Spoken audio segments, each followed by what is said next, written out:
Hey, what's up, everybody? This is Pedro. This is Jackson. And you're watching Solid Foundation. Jackson, today we got a good topic, man. Yeah. We kind of spoke about it on a previous video, but we're going to get a little bit more into depth on this topic here. I want to talk about post-appointment activities. Okay. What needs to happen? What does the agent have to do? What does the client have to do? Yeah. And pretty much everything that goes along with that. For sure. No, I think this is a really key topic that we want to talk about today. Something that can really help you level up as an agent and even as a consumer, to make sure you get the best deal and whatnot. But, how to get to the appointment, do everything we've talked about in a previous video, have a successful meeting, but then what do we do after, And so something I think is successful for me is I'm always setting that next appointment. I think that's a crucial part. It's the easiest one to forget. You're wrapped up the appointment, everyone's kind of happy, we've got to a certain spot, but what do we do, next is how you want to instruct your client, Anybody can show a house, Jackson. Yeah, that's right. Anybody with a license can open a house and show it. The good agents that do these things that we're going to talk about are the ones that actually convert. Right, exactly. Right? No, how many times if you run into people too, where you're not the first person to open a door for them, many right? times. So. And that's where you really have to demonstrate what makes you different, and also, but not just speak it, you have to do it with actions, right? So that's what we'll talk about. So a term, Jackson, that we use here on the team, we call it keeping it sticky, right? What I mean by that is we're talking about the communication between the client and the agent, keeping it sticky, right? So that's something that you're going to hear us say in this video a few times. Yep, definitely. But I want to start with nurturing long term, right? So let's say we showed a house, it was a great showing. I demonstrated my unique value proposition to my client. They like some of the houses, maybe they want to see some more houses. Most importantly, I set the next appointment, right? So I want to talk about nurturing. How do you go about nurturing? I want you to tell me, and then I want to jump into. Yeah, for sure. So basically what I do, the biggest thing is, reaching out consistently. So the biggest thing is, you set the follow-on appointment, but let's say you got somebody who just wanted to see that one house, right? And, that house wasn't for them. Normally it's not, especially if it's the first house. So now I want to set up a time. I want to say, hey, is it okay if I follow up with you every day, every day of the week, a certain day of the week? I always try to shoot for, Friday after 5 or whenever they off work. That's what I'm trying to shoot for. And every day now on my calendar, it says follow up with client A, because the consistency there for nurturing is the biggest part. Then also a big thing I do is it's not always about real estate. I think a big thing is, follow up with them. Hey, how's your kid doing in school? Maybe they talked about Johnson High, so how's things going? Did you see the ball game last night? Spurs, very popular here. I know you mentioned you had a trip, last week when we met, how did that go? Is that exactly okay? So that's what I really like to do is not always make it about real estate. So what's something unique that you do, for long-term people that really helps you convert? Well, I really like what you said, right? Because we're not just talking about transactional, we're talking more personal too. Right. And I think that's the difference between those, salesmen and an actual agent who understands that life happens. And a lot of times in order to get someone to the finish line, you have to get to know them too, to understand what they're going through in order to guide them. I can't guide you if I don't know what's the symptom that you have. I can't fix you. Doctor needs to know what the issue is. For sure. So I think to answer your question, what do I do? Well, I go back to the appointment that I have, the first appointment, and I get real granular about the barriers, right? So I'm asking questions like, what's your time frame? Yeah. Definitely. Are you in need of, are you in a financial situation where you can actually afford to buy a home? Do you need some time, to get to that point? What does that look like? And all those things are going to determine for how long I'm going to nurture this person. Yeah, absolutely. I don't know how long I need to nurture if I don't ask these questions to know where they're at right now. That's a good point. So I need to know your credit. Well, don't tell me your number, but I need to know if you're qualified. If you are not, then let me help you. Let me set you up with the right person that is going to help you get there. That's the long-term nurture. Right. I think, too, just real quick, a big thing is people never ask. Like I know the agents that don't ask this. do you need to sell before you can buy? If you met at a home and they're trying to buy the home, people always forget to ask. They don't ask, what got you here? Do you have to sell to buy this new one? Are you already intending to keep that one that you have to rent out? They might not even know that they need to sell in order to buy. Right. But that's why you want to ask that question, right? A lot of times they don't know. They think they can have multiple, 10 houses at the same time. It just depends, which is why you have to get granular, ask those really important questions to know where they're at right now in this moment, right? And then you determine what can fix it, right? Yeah. If you're a newer agent, hopefully you have someone on your side that can guide you. If not, refer to our videos to kind of help you with that. But something I always tell my agents, know the barriers, bring those barriers to me, let's discuss, and let's set up a plan of action for those barriers that we have for your client. But you have to identify. Don't come to me if you don't have the barriers identified. Yeah, no, definitely. For me too, is it all is really in asking the right questions, like you said, and there are a lot of real estate professionals that talk about that, asking the right questions, and it can be tough. So that's the thing too, we talked about, we're mentors and we're part of a team. Don't be afraid to not know, still ask the question. If you don't know the solution right then and there, that's okay. Seek out that assistance and that help. And having that in your calendar, to follow up with them about X topic that you needed to find out. We talked about the calendar on the last episode and some of the things that needed to be on there. Follow-ups should be on your calendar. Yeah, absolutely. If you don't have a CRM, if you don't, hopefully you do, but if you don't, calendar, spreadsheet, whatever you need, sticky notes. I don't care what you have to do. You keep it sticky. With sticky notes. So regardless how you want to do it, but I like what you said, asking the right questions, because a real good question that most agents don't ask is, what does the win look like to you? Yeah. Right? I might think I know what a win looks like to you, but I don't really know you like that. I'm getting to know you. So I'm going to ask you as a client, what does a win look like to you? Yeah, right. No, and you're right. Like, everybody's win is totally different. Like I said, some people are just trying to get out of their house. They're trying to get out of the situation. Maybe they're downsizing. Maybe they're trying to get a lower payment. Everyone is in different situations too. It's not always super exciting. I think that's a challenge for people and agents determining, hey, this is a necessity for them to do. And that we got to get it done, and this is the way and the pathway. And sometimes you're that person for them, you're the pathway. So don't forget about that when you're following up with people. It's maybe hard, they have life stuff going on. And it's just staying consistent and being that resource. And, maybe you meet the right, quote unquote, right avatar, which is someone who might be ready at the moment you meet and everything is good, they're pre-approved, but maybe not, right? But let's say you do meet that person, right? What are some questions, and I'm going to ask you, but I want to give you one example of the questions that I like to ask them is, what needs to happen in order for you to buy today?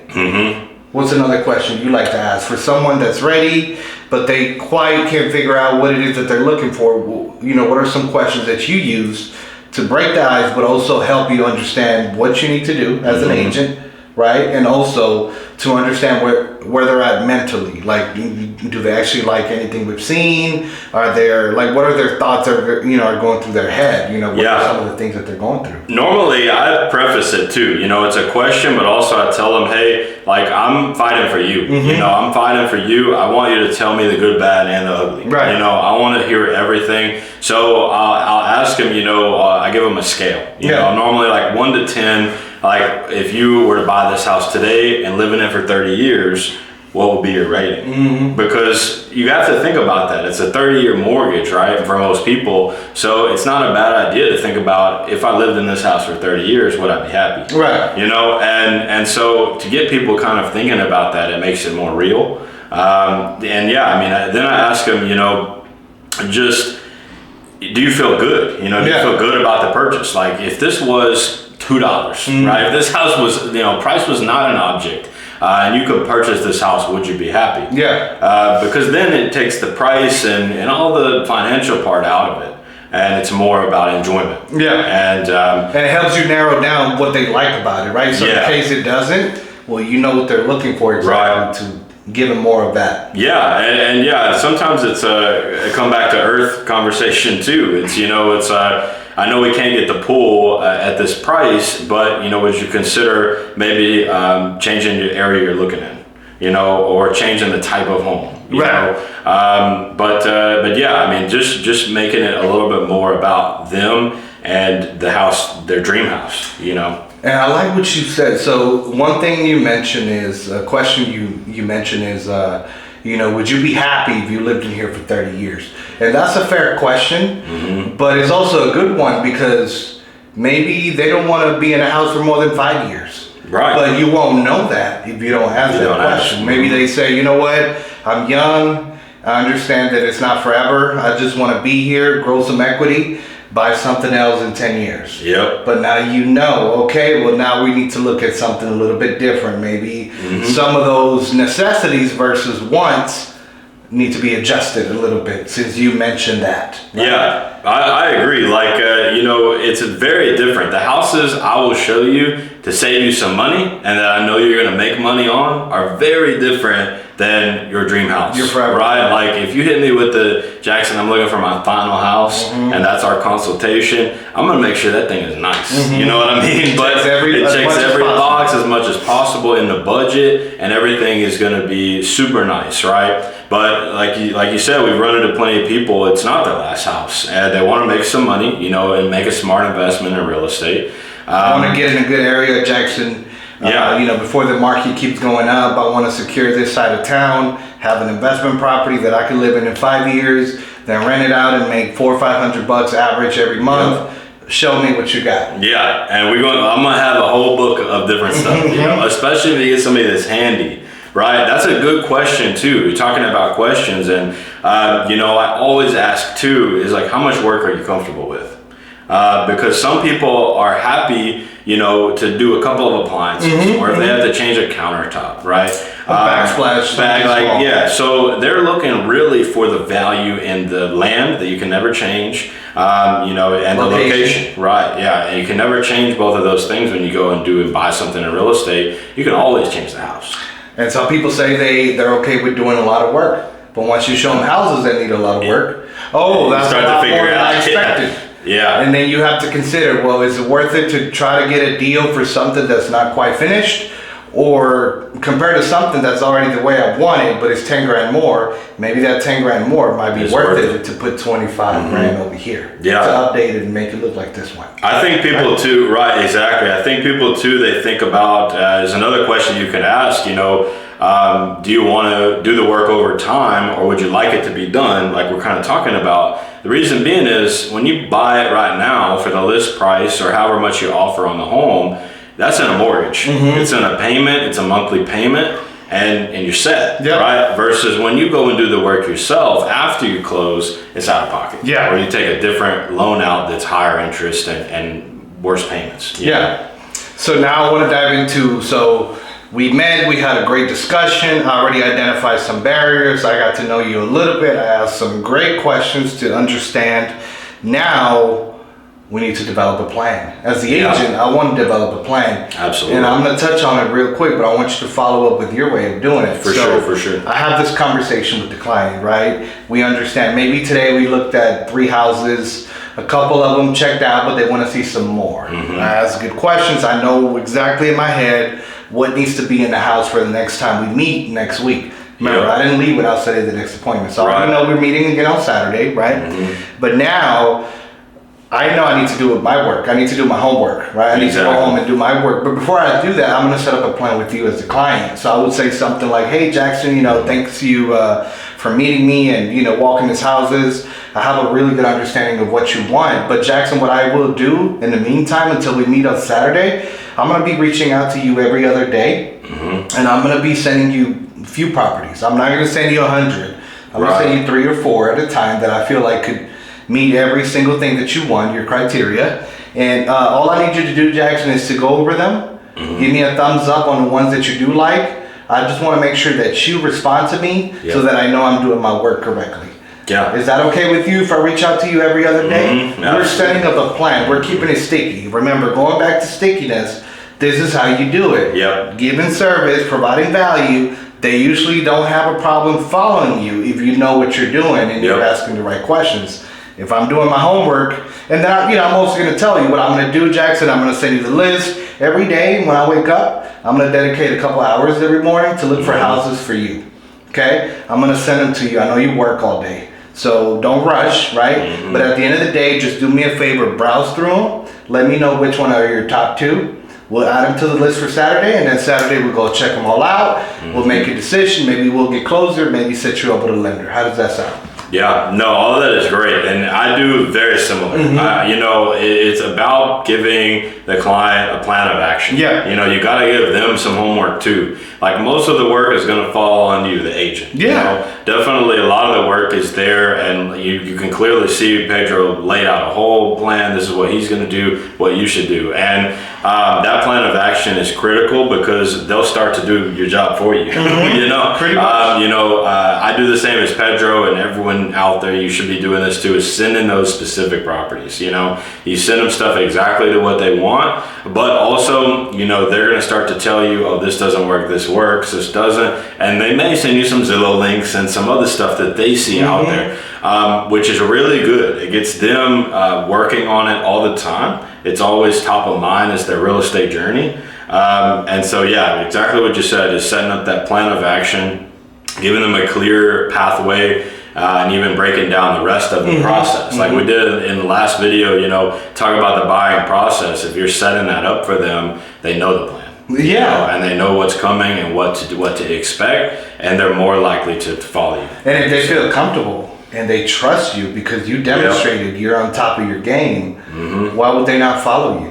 I think newer agents struggle with this because they don't quite have that value proposition and they don't quite understand what makes them so unique, or maybe they do but they don't deliver it as such. They don't they're not loud about it, and they don't set up a plan with their client, a commitment. I'm going to do this, but client, I need you to do this on this part. Right. It's a mutual thing because I'm trying to get you to where you need to be, where you want to be. I understand your goals really well, and that's my focus, to get you to that goal. So in return, I need you to do this for me. Is that okay? Usually it's an okay. Right, yeah, especially like if you're involving them so heavily, like you said, they're not going to say no.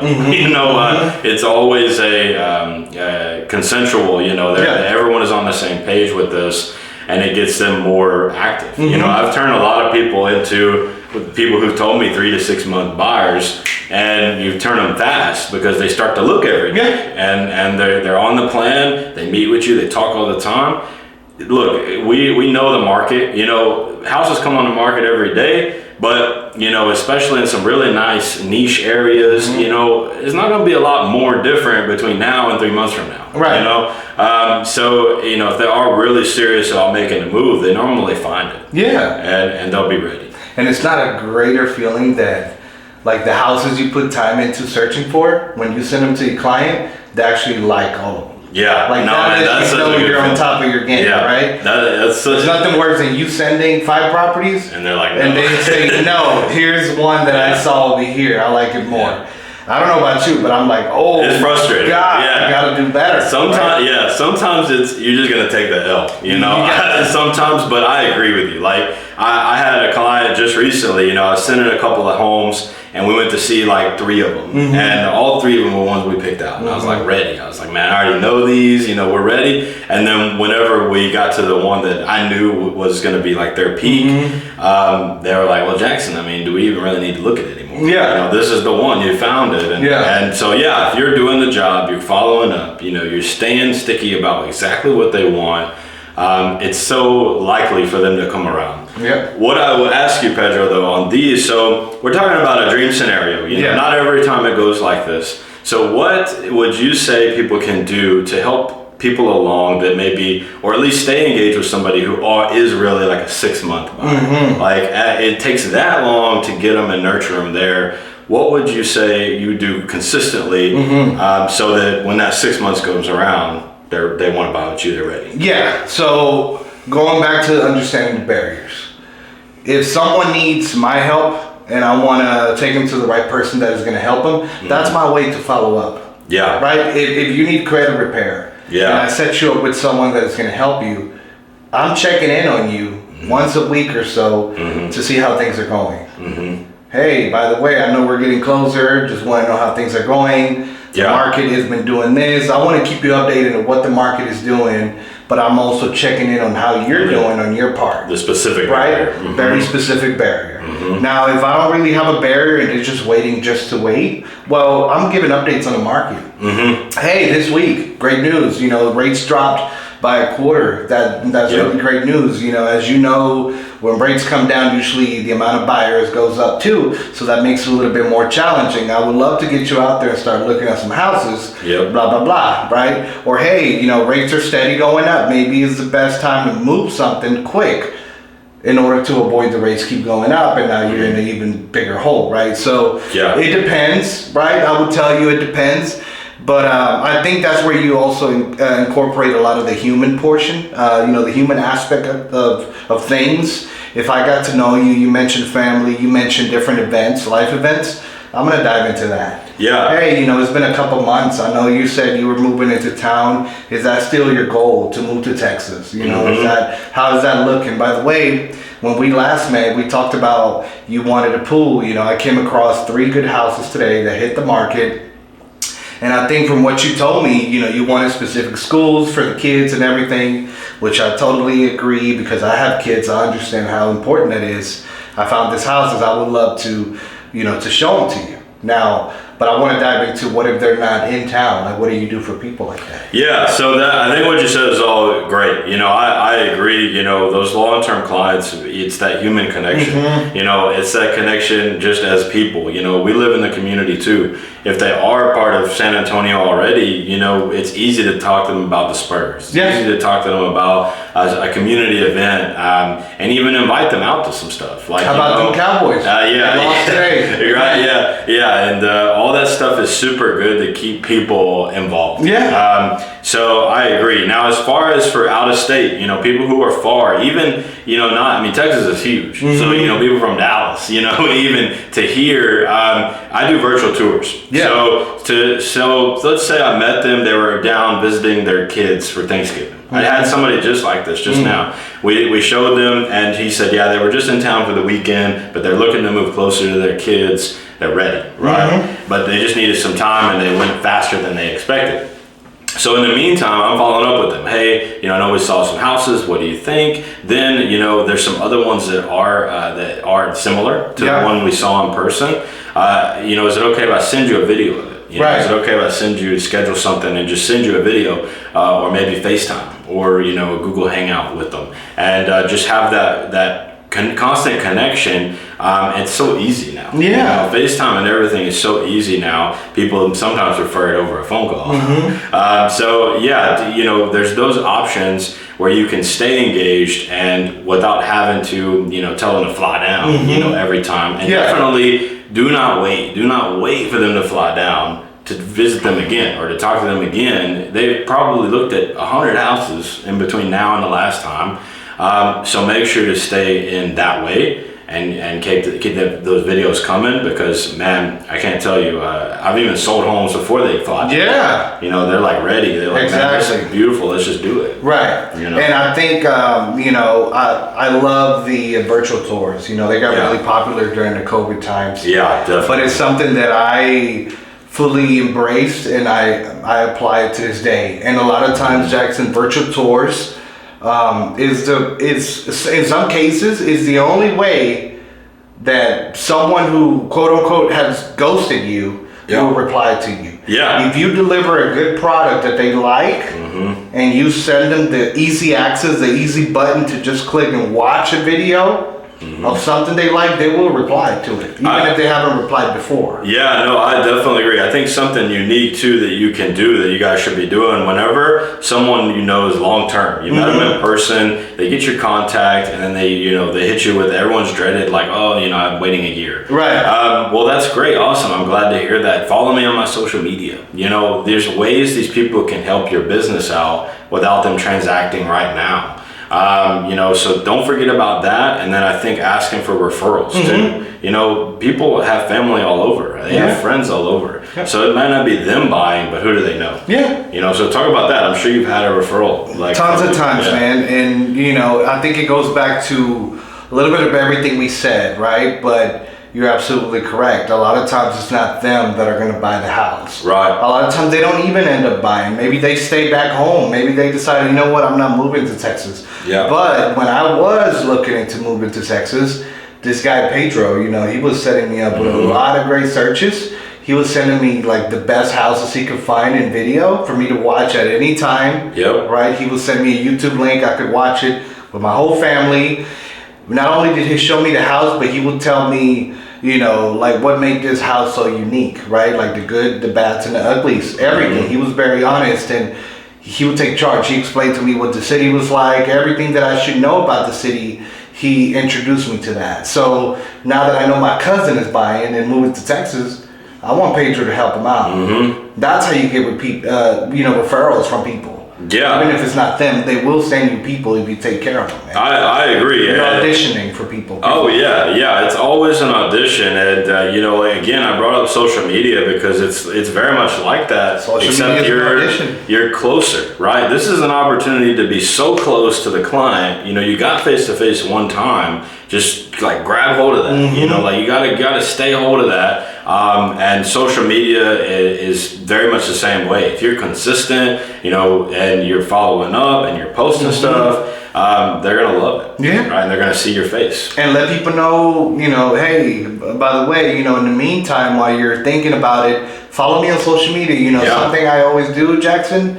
I'm gonna provide weekly market updates. I'm gonna touch on all the topics, questions that buyers might have, barriers, different scenarios that I think could apply to you. You should give me a follow because I want to be your source of information. Yep. And that's the thing. We want to be the source as the agent. Yeah. Right? Of course, we have the uncles, the dads, whoever gives you information, but we're supposed to be the expert. I want you to hear it from me, right? I want to keep you updated on everything. Yep. No, I agree. I mean, that's why this post-appointment activities are so crucial. Because if you meet with somebody, open a door, even if you have a great charisma, you're a great person, you have a good connection, if you don't follow up afterward, they're going to forget you. No matter what you do, you want to do something. You want to set up a plan. You want to have a cadence that is consistent.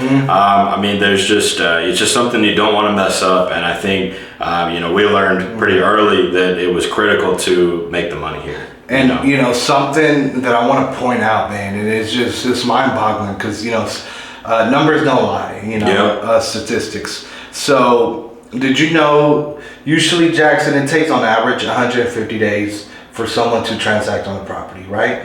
From the moment you meet the client, on average.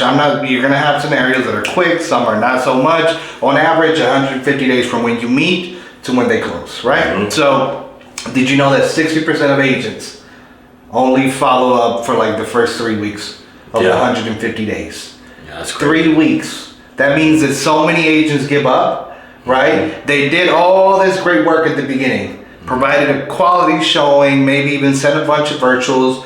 3 weeks later, they haven't replied. I'm good. I'm no longer going to chase after this person. Yeah. Only the top agents follow all the way to the 150 days. Yep. They follow through all the way to the end. Something else. Crazy. Yeah, that's wild. So something else, another statistic, that I heard just recently, like the last year, 21% of all real estate business was controlled by 1% of agents. So just 1% of agents are doing these things. The top guys control 20% of everything in real estate. So, we're out here doing these videos and doing this to help you guys out because this would have been huge for us. Oh, yeah. And I think that just doing it, just getting up every day, like you said, in the morning and remembering to follow up with that last person you talked to is going to provide you 50% more business than last year. In fact, it'll probably be triple that. But I know it increased my volume in just remembering. And I have clients that I sold to that I got 2 years ago, and it's just a consistency thing. So 2 questions for you. Is it ever too late to follow up with someone that you haven't followed up with in a month? No. Yeah, that's a great question. No, it's never too late to follow up. I just recently did a video of myself, just reintroducing myself. I said, hey, this is Jackson, your agent. You know, we met at one point. I just wanted to follow back up with you. I'm still in San Antonio. You know, I'm still in the business. People responded to that. People who I hadn't talked to. You know, I sent it to clients, previous clients too. And I sent it to them, and they're like, wow, this is really cool. Like, thanks, Jackson, you know, and they'll respond. I like that, but I also like the others because, I mean, we're humans, right? Yeah. I feel like it's okay to own the fact that you didn't follow up. I call it, the 8 Mile effect, where you talk about your own stuff, right? And once it's out there, it's out there. So for me, I would say, hey, I can't believe I dropped the ball and didn't follow up with you for the past 30 days. I just wanted to reach out again, extend my arm, and let you know that I'm still here. I still remember what it is that you were looking for. And by the way, you know, I'm going to be in this side of town this weekend. I would love to show you a couple houses. Are you currently, you know, still in the market for a house? Yeah. They will reply, you know. Sometimes it's okay to own it, and it's totally fine. It's never too late. Yeah, I agree. I think too, the thing I get a lot, because people will give up when they get this message. They're going to reach out, be happy. They're going to do what we're telling them to do, right? And they're going to get hit with the dreaded, I already bought a house. Don't take this negatively. Okay, it is a bit of a stab in the heart, but you gotta look in the mirror. You gotta look in the mirror, but then also ask them. Like, say, awesome, great. When did you buy? You know, what neighborhood? Because if you seek out interest in their life still, even after they've hit you with the brick wall, maybe they're looking to sell in 2 years, right? And you still have their contact in your phone. So just, you know, those are critical learning points for sure, but also it's not a missed opportunity. You got to think real estate is a long game. Because did you know 40% of people that buy a house with an agent, they use that same agent 40% of the time? What about the other 60? Yeah, that is your chance to dive in and still keep in touch, and maybe in the future you're the one that they're going to use to list their house when they sell it, right? But I had 2 questions, so I asked you one. Next one. How many times should you continue to follow up with someone that does not reply, quote unquote ghosted you?